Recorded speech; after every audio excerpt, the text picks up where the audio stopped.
I think we're going to be okay. Everything is marketing. The way that you show up, the way that you present yourself. Oh, it's dropping bombs over there. Hey, Will, I need to send you on a secret mission.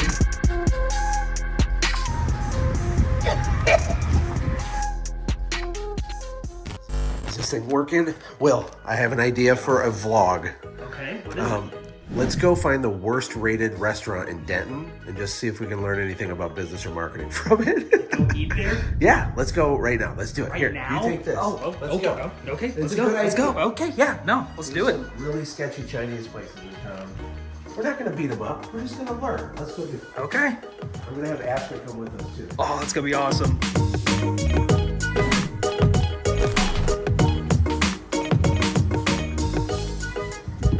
What? Yes. Can I go? Please? Get in. We are going on a video excursion, Maverick, but you're always hungry. Is it because you're 16 or what? Yes, I am always hungry. Pre-warning, I didn't tell you, we're going to the worst rated, reviewed restaurant Chinese in restaurant. Denton. Yeah. Oh, I like Chinese food. You might not like this Chinese food. We're about to find out. I'll pull it up on my phone. What are the actual reviews?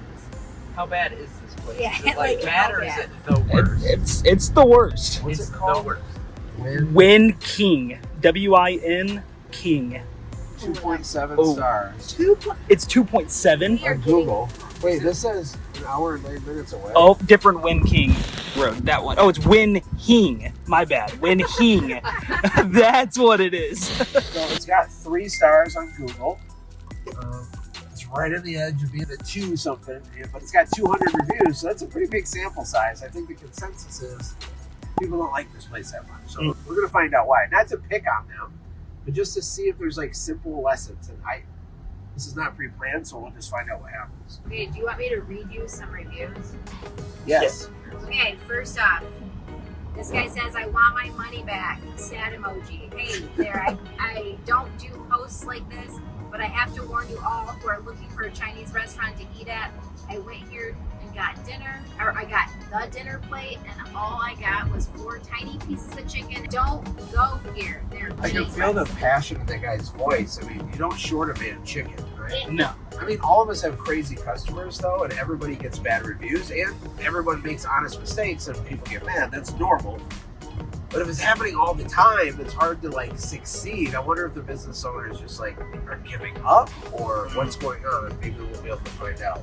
Renee in the review says, in the bathroom for the 4th time since dinner. I fed 2 spoonfuls of flavorless hot and sour soup and 1 bite of disgusting orchid chicken that had the consistency of raw chicken wing meat. I actually said at the very last thing, run away. Can I go back? I shouldn't be here. I'm not that hungry. I never thought we'd risk our health in the pursuit of marketing knowledge, but here we go.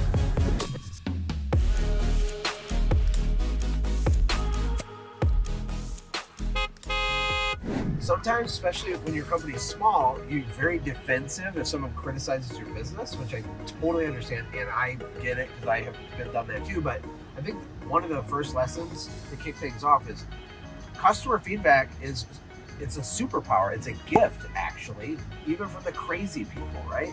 For a bunch of reasons. Number one, we need to actually listen to what they're saying, even if we disagree with it, try to see if we can level something up. But number two, if you get the really picky psycho people to refer you, all of their friends know that they're a psycho, and their referral is worth 10 times a referral of a regular person, right? When you can satisfy even Karen's needs, the whole town will know about it. I've got a review from an actual employee Oh. that gives it a 5-star that says, I work here. Everything we make is from scratch. I've read the reviews you have spoken about. Like, she totally defends her company, and she says that the reason all these people are leaving bad reviews is because they're not ordering it from them or their website, and they're not coming in. They're ordering it from Uber, and really this is an Uber problem. So maybe there might be another story. That's a really good point. And also another big problem is competitors leaving fake reviews on business pages. it's wrong to do that, but it happens all the time. And sometimes it's a nightmare to get them removed. So I guess we'll discover the truth today, and we'll all learn about customer feedback, quality of service. Maybe it's a customer experience. I don't know if it's just the food itself that matters. It's the environment, the ambience, the cleanliness. Like, is your menu sticky? I don't like sticky menus. That's gross. I don't know. Maybe it'll be great. We're going to find out. Sticky menus are so gross. Oh my gosh.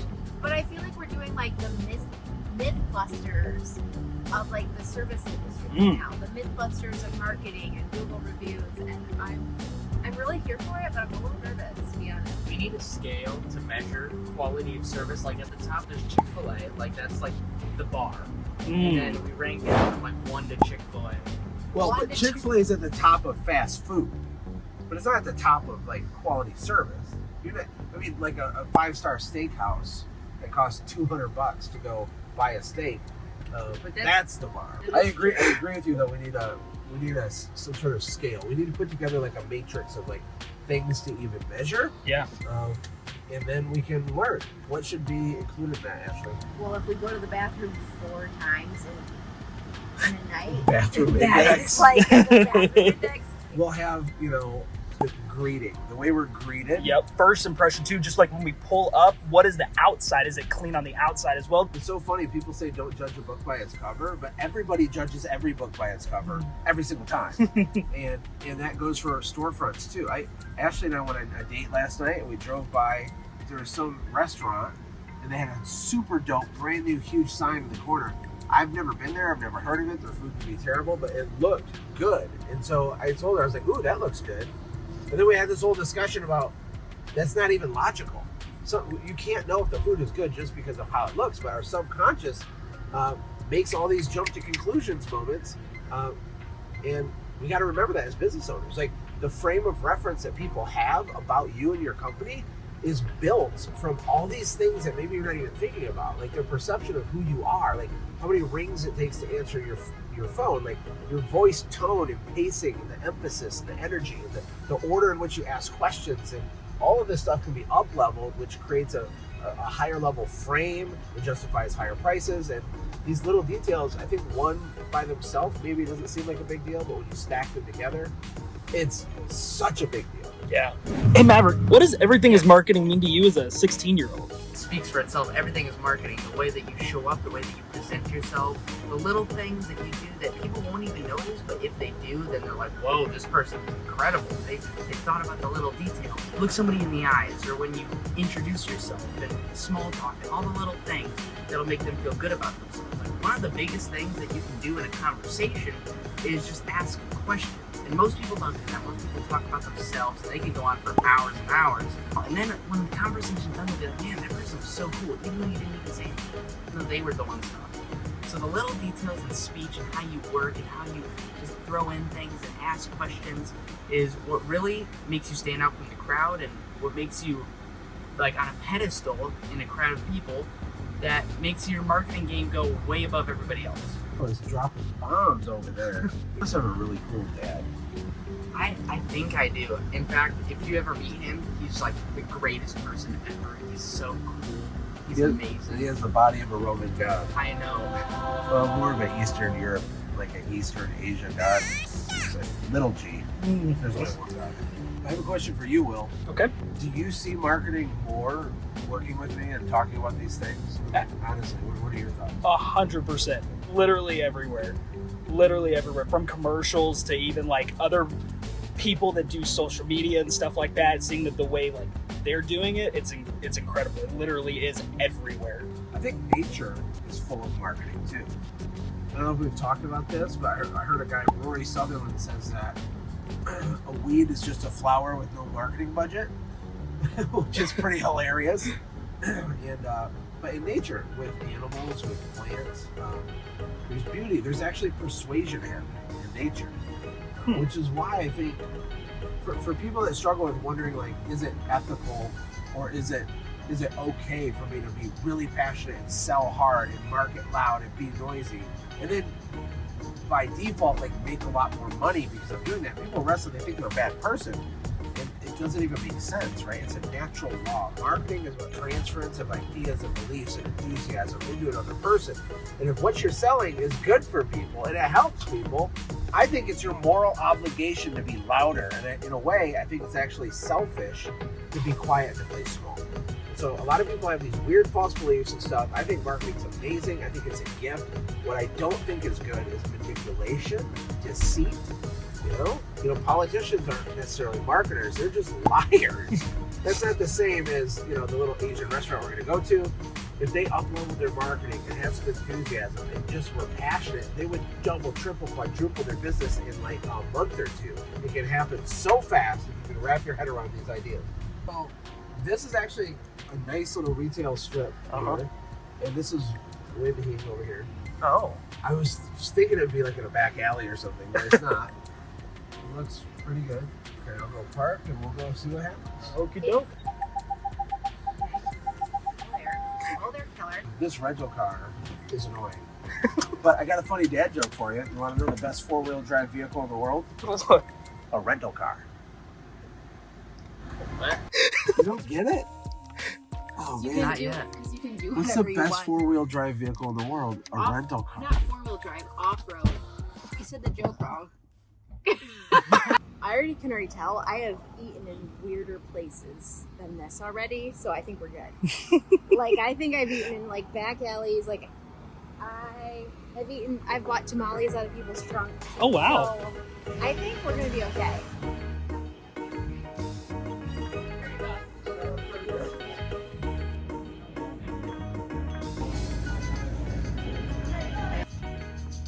What's your best thing?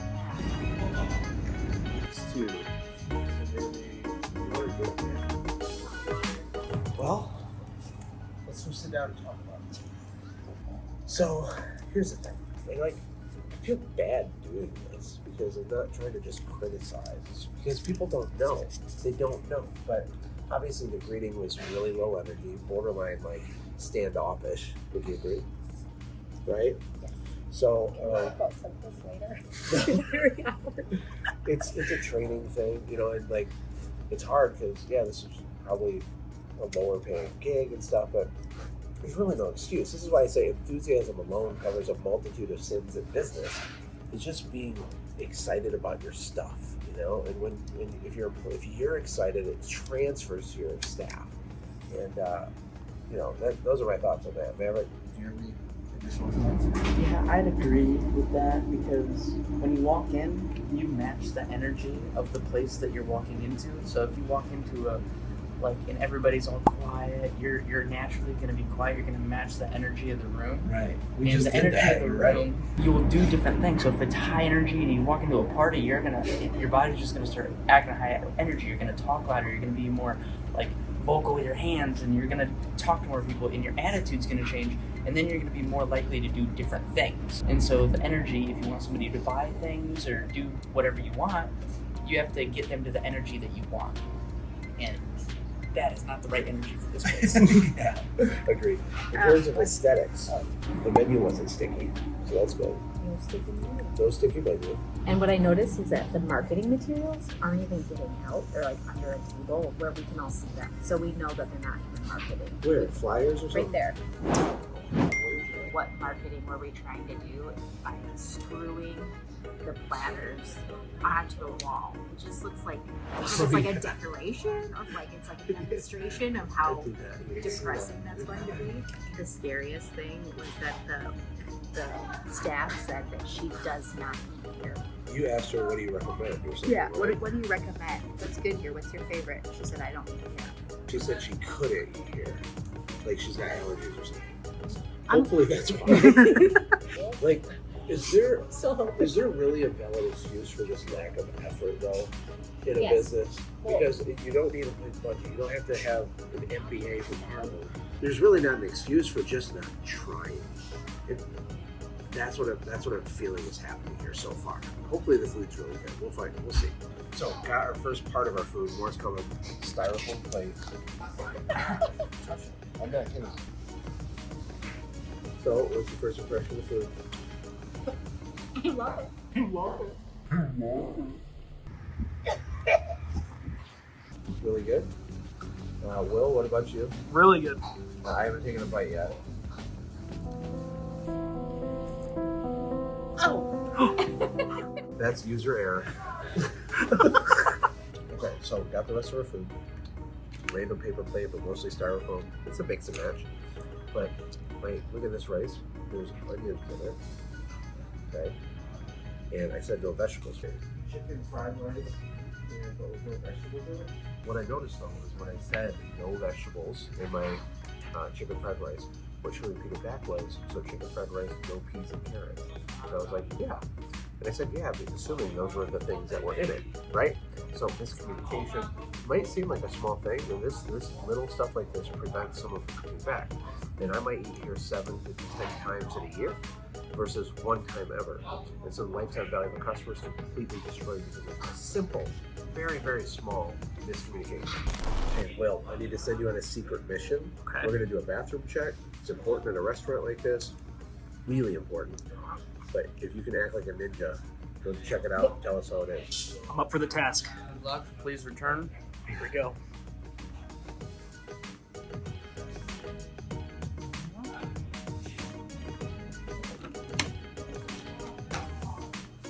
Oh. Okay.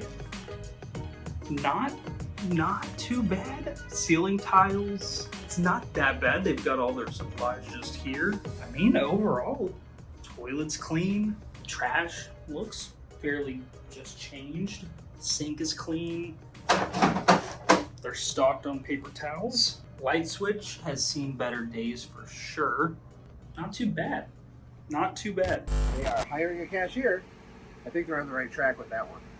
All right, we just left, and Ashlee's tummy is not feeling good already. True story. We're not making that up for this video. She was laughing because she goes, I think I might throw up, but we weren't recording when she said that. But what were you guys' overall thoughts? If you had to give it a score on 1 to 10, what score do you give it? What's your score, man? Right now we're real low. I really loved it. I was loving the wontons, and I would have said it was like a 10 in food, but You mean the crab ranch thing? yeah, I like that. Oh, I'm gonna throw up again. Hold on, don't do it in the rental car. No. Okay. I can't.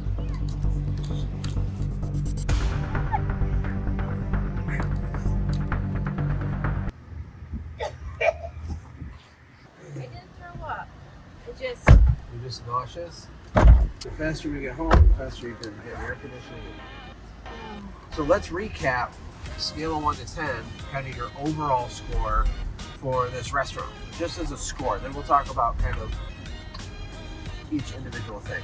Well, I thought it was going to be higher because I was loving it. I was loving it so much. It just was not loving me. So I don't want to say that I don't know what happened. Bizarre facts happened. So I'm just going to say, I don't want to hurt anybody's feelings. Shoot. I'll give it a 2. I think. Maverick, what about you? I'm gonna say a 3 to 4 because anything lower than that, I'd feel unsafe with my life. Like if it's a 1 that means like, okay, I'm looking around my shoulder, it's like, am I gonna get stabbed? That's like a 1 for Oh, me. it's like a safety thing. Boom. 3.5. Okay, but here's the real question is, what is everybody's scale of what they go back to? Because I would never go back there, ever again. And if someone was like, hey Ash, I'm gonna go to this place, do you want me to pick you up something? Want me to pick you up some fun noodles? I'd be like, no thanks.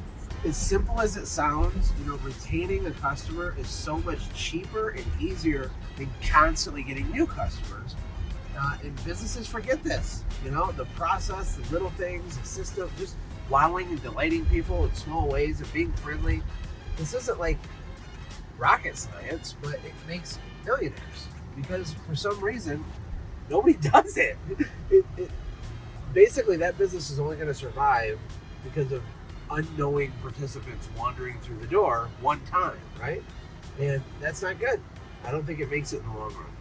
All right, just got back home, so let's summarize what we've learned. This was really fun. It was really interesting. Luckily, my wife didn't puke, although she got nauseous. Let's talk about the good, the bad, and the ugly, right? I think the good part, really the only good part, was that the food was adequate. And it wasn't great, but it was fine. You know, if I was in a different environment and I would have ate the food, it'd be like, it wouldn't impress me, but it wouldn't discourage me from going back. It was just kind of expected, right? There was nothing terrible about it. The plates it was delivered on weren't great. The ambiance, right? So I'd say the good is the food. In terms of the bad, definitely the service, low energy, borderline like coldness, maybe rudeness. They got the food order wrong. She repeated it back to me. And then there was vegetables in my fried rice. And so the service was poor, plus the trays and the paper plates and the styrofoam plates and all that. Really, I think the ugly, okay, is the cleanliness of this place. So especially when you're dealing with food, that's like not good. But from the air vents to the little couch thing on the side that was ripped with dirt all over it, to the outside of the bathroom. I think inside the bathroom was not too bad, but the tables and everything about it was kind of gross. And for that reason, we're gonna have to give this a mega thumbs down. Now, if the owners of this business don't hate money, we can fix a lot of stuff for really quickly and very easily. Number one, have some enthusiasm and transfer that to your staff. I did see that they are hiring a cashier. That's awesome. The number one character trait I'd be looking for is someone with a big, giant smile that likes people. You know, in the service industry, it's helpful if you like people, right? So enthusiasm would be number one. Clean up the store, just some elbow grease, and get up on the ladder and clean the thing up. Clean it and scrub it and disinfect it will go a long ways, right? And then of course, upgrade the forks and the plates that you serve the food on for a small incremental cost. The whole experience is a little bit better. And then don't just bring people the food, but check in on us and ask for that 5-star review, and we can start digging out of this nightmare 3-star hole. I wish them the very best. Oh, one more thing before we go. I want to give this business a FRAP score. FRAP, F-R-A-P. You know, FRAP is a formula used by private equity, and you can use it in your business. It only requires creative thinking. It doesn't cost any money. It can double the amount of profit you make in a business. So what is FRAP? Well, it's frequency, referrals, average ticket, and then price elasticity. I have a whole 30-minute training where I break this down. But when it comes to this particular business, I'm gonna have to give it a FRAP fail because they're not gonna get very much frequency because of all the reasons I just said. They're certainly not gonna get referrals. Their average ticket price of their menu items is gonna be bad because the lady didn't try to upsell us. There's no dessert, there's no do you want fries with that vibe. Plus, they don't have as much leverage on price because they're not busy, they're not making money, and they're not providing good service. So unfortunately, this one was a FRAP fail, but what's the FRAP score for your business? I have a whole free training on this. Before you go waste money on paid marketing and gurus and coaches, use your brain, apply it to your business, use FRAP, and you'll make more money for free.